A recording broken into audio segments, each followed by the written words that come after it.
I tested out 3 different gaming keyboards side by side to see if they make any difference for the average gamer, starting with the $175 Wooting 60HE and ending with this thing.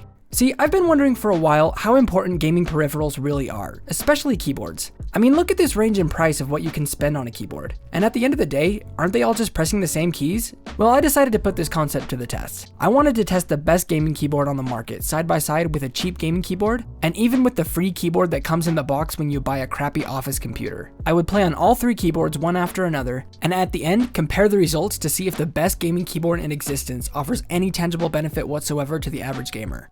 And you already know what keyboard I'm talking about. Unless you've been living under a rock for a year and a half, you have probably heard about this tiny little keyboard that has lit the gaming industry on fire. You've probably seen hundreds of reviews singing the praises of the Wooting, claiming that it's now the best keyboard on the market, the only gaming keyboard worth buying, the only one that actually matters. But let's be honest. Most of the people endorsing this keyboard are esports players, or content creators with thousands of hours and high levels of mastery in their games. And while this is definitely respectable, and gives them a high amount of knowledge about what works for pro players, isn't it possible that it also makes them a little less in touch with what gaming is like for the average gamer? Of course any advantage matters when you're playing in the championship tournament, but for me and you in silver, does the Wooting really even make a difference? Or is it just the newest udder on the cash cow of making gamers think they have to buy new gear in order to get better at I'm sorry, this is a weird analogy, but just to make sure that none of you guys comment telling me that I didn't use the Wooting to its full potential and that it wasn't a fair test, let me show you all the things I did with the settings to make sure I was taking full advantage of what this keyboard has to offer. If you're familiar with the Wooting, which you probably are by now, you already know a little bit about what makes it unique. But just to recap for those of you who have been hibernating for a year, the big deal about the Wooting is the fact that all the keys are analog instead of digital. This means that the keyboard is able to detect how far each key is being pressed, rather than just detecting on or off like other keyboards. I think this has something to do with using tiny little magnets or something. I don't really know, I'm not really a keyboard guy. The end result though is this keyboard becomes insanely customizable within the software. I knew that there was a lot to get into with the actuation points, rapid trigger, mod tap, key mapping, so I decided to start with the most important thing first, playing with the pretty colors. Once I had satisfied my squirrel brain, I got to work setting my actuation points. And this is where I learned my first lesson about the Wooting. Unless you are some kind of superhuman, you do not want to set all the keys to the highest actuation point. Making them this sensitive means that even a 0.1mm deep press will activate the key, which is honestly just way too sensitive for most people, at least for me. I was fat fingering keys all over the place, punching when I didn't want to punch, healing when I didn't want to heal. It was just a mess. I ended up setting my directional keys to 0.4mm and pretty much the rest of my keys all the way down to 4.0. I did immediately notice though how nice the directional keys felt. The fast actuation point coupled with the low latency of the keyboard seemed to make my movement feel very snappy and responsive, which was nice. My next step was to set up the rapid trigger. Rapid trigger is the function that allows you to press a key again and again without having to lift it all the way up in between presses. Even if you lift it just a fraction of a millimeter and then press down again, it will reactivate, allowing you to spam individual keys much faster. This is more of a feature for the OSU players out there, but it's still nice for some things like looting in Apex. You can pick up things a lot more quickly with your interact button this way, and it helps cut down on the times when you walk up to a loot pill and miss a bunch of things. Unless you just have bad aim. Unfortunately, not even the Wooting can help you with that. One feature of the Wooting I was really excited for was the ability to bind different key presses to different actuation points on the same key. This means that each key can effectively have multiple functions depending on whether you press the key just a little bit or bottom it out. For example, I heard that Fortnite players were able to bind both walk and sprint to their W key, allowing them to sprint by pressing the key all the way down and walk by pressing the key down halfway. I always play Apex with auto sprint turned on, so I was excited to finally have the option to walk again, but it didn't end up working out for me personally, since binding sprint to the W key made it so that anytime I bottomed out the W key while healing, the action of sprinting would cancel the heal. I did have more success, however, with changing my heal bindings. I don't really like selecting my healing items on the little wheel, it just feels kinda clunky to me, so instead I used the mod tap feature on my Wooting, which allows you to bind different inputs to the same key depending on whether you tap the key or hold it down. So now, if I want to pop a bat, I just tap my 4 key, or I can hold it down for a cell. Same with my health items. I tap 5 for a medkit, or hold it down for a syringe. Incidentally, this mod tap feature is the reason why I said I don't mind not having the arrow keys, because it is very easy just to set up the right shift, menu, control, and function buttons to act as arrow keys whenever you tap them, while still performing their normal functions when you hold them down. This is what I did, and honestly it works great for me. The last setting I set up on my Wooting was tachyon mode. This mode just disables some of the crazier RGB effects in favor of low latency, because I guess at the end of the day, lower latency is probably more important than this. So I turned it on. Now that my Wooting was all set up and ready to go, it was time to put it through the 2-month playtest. My last keyboard was just a plain old cheap non-mechanical keyboard. So the first thing I noticed right off the rip was that the Wooting felt so fast compared to what I was used to. This actually was a bit of a detriment at first, since I was used to a bit of resistance on the keys to help me to not fat finger. So for the first 2 weeks or so, the Wooting was actually an objective nerf to my gameplay. I was fat fingering everything, punching when I meant to run forward, healing when I meant to holster my guns, I had to get used to my new healing binds, and overall, I just wasn't used to how this keyboard felt. It felt like I was new to FPS all over again, and it was actually immensely frustrating. I was also having to spend quite a bit of time and energy tuning one more thing, and that was my super glide binds. Now, if you're not an Apex player, or you do play Apex and you're not a movement frog, I'll just sum this up by saying that Apex has a really funny glitch, where if you climb a ledge and then hit jump and crouch at almost the same time, it just yeets you forward with a huge amount of velocity. Super glides are one of the pillars of Apex movement, and they're one of the reasons that Apex players are often drawn to the Wooting in the first place. See, super glides are extremely finicky and require very precise timing to pull off. Specifically, a super glide requires you to successfully input your crouch command exactly 1 frame after your jump input. So this is pretty tricky to get consistent. When the Wooting came out, the movement nerds got really excited because theoretically, if you bind your crouch input to C and your jump to spacebar, you should be able to just mash both buttons at the same time with your thumb, and then raise and lower the actuation points of the C and spacebar in the Wooting software until you find the sweet spot. I think a lot of newer movement players, myself included, saw this keyboard as the one key to consistent super glides.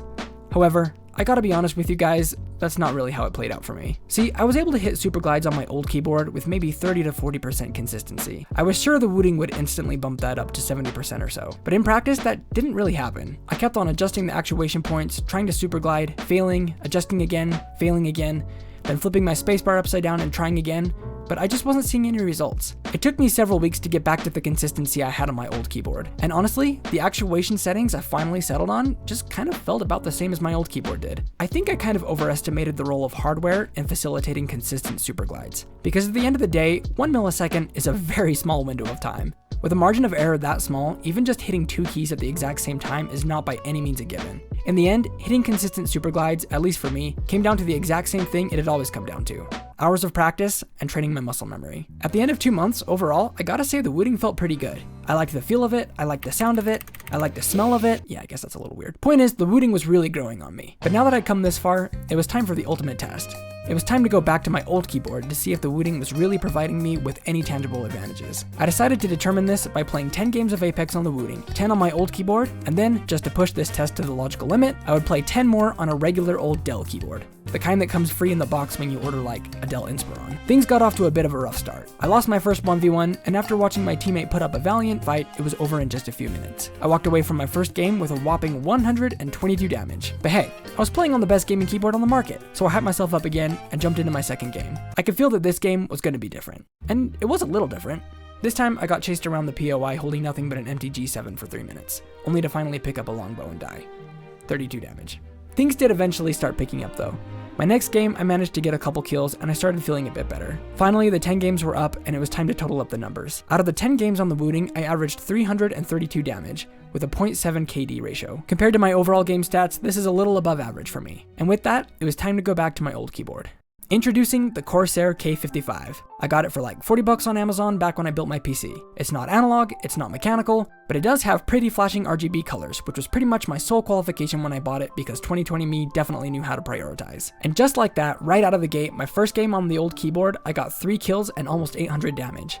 I know this isn't really that crazy for most players, but remember, I'm kind of a noob, and this was pretty decent for my standards. The next game, however, didn't go quite so well. By the end of 10 games, my total came up to 293 damage per game with a 0.6 KD. This was about 40 damage less than my score on the Wooting. Well, I guess that's it then. Better keyboard equals better gamer. But hold on, I still had one more keyboard to test. The Dell Keyboard KB212-B. That's catchy, I like that. There's no need to dwell too long on this fine piece of electronic ingenuity. You've been to high school computer class, you know what these things are like. The keys bottom out like 2 millimeters down, they look cheap, they feel cheap, because they are cheap. I loaded in the firing range to test it out before starting any games. And what I discovered absolutely shocked me. No way!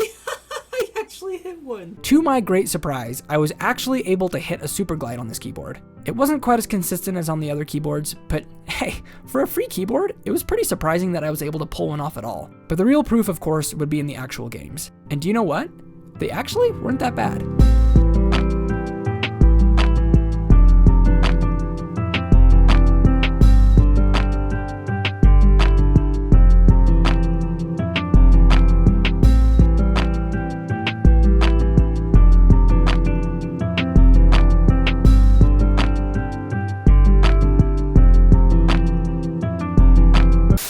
By the end of 10 games, I'd done an average of just over 400 damage with a 1.6 KD. I'd also had my best game in the whole test, getting 5 kills and almost 1,000 damage.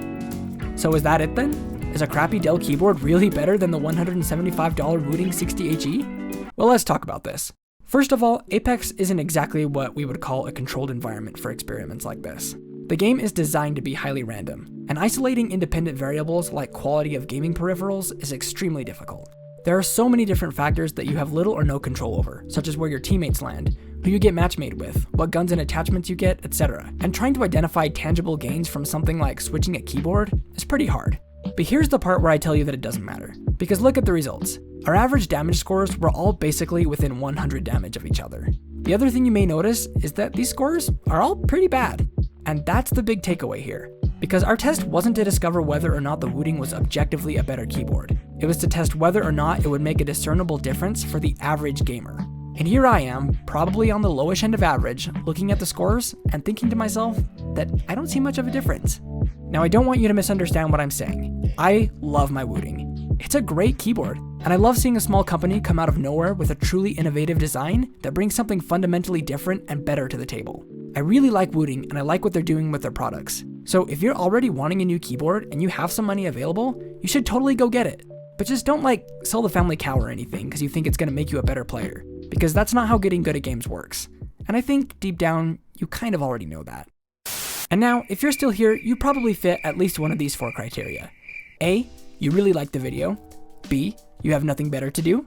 C, you're supporting me out of sheer pity. Or D, have suffered some kind of terrible accident while watching that has rendered you unable to click off the video. If any of these criteria describe you, these same criteria might also make you the prime demographic for watching my live stream. Except criteria D, and I really hope that doesn't apply to you. But in any other case, if you do want to catch my live streams, the best way to do so is to subscribe with the notifications on and or follow my Twitch with those notifications on. That way you'll be notified whenever I go live. And listen, I get that not everybody's the sort of person that likes to sit in front of a live stream for 2 hours. So even if you just want to jump in, say hi and jump out, even that would really mean a lot to me. That being said, I do 1v1s with viewers pretty much every stream, so please come in and 1v1 me because my viewers keep beating me and I need fresh opponents to give me false hope about my skills. Oh no! My wingman didn't turn! Also, would you consider tickling the like button on the video?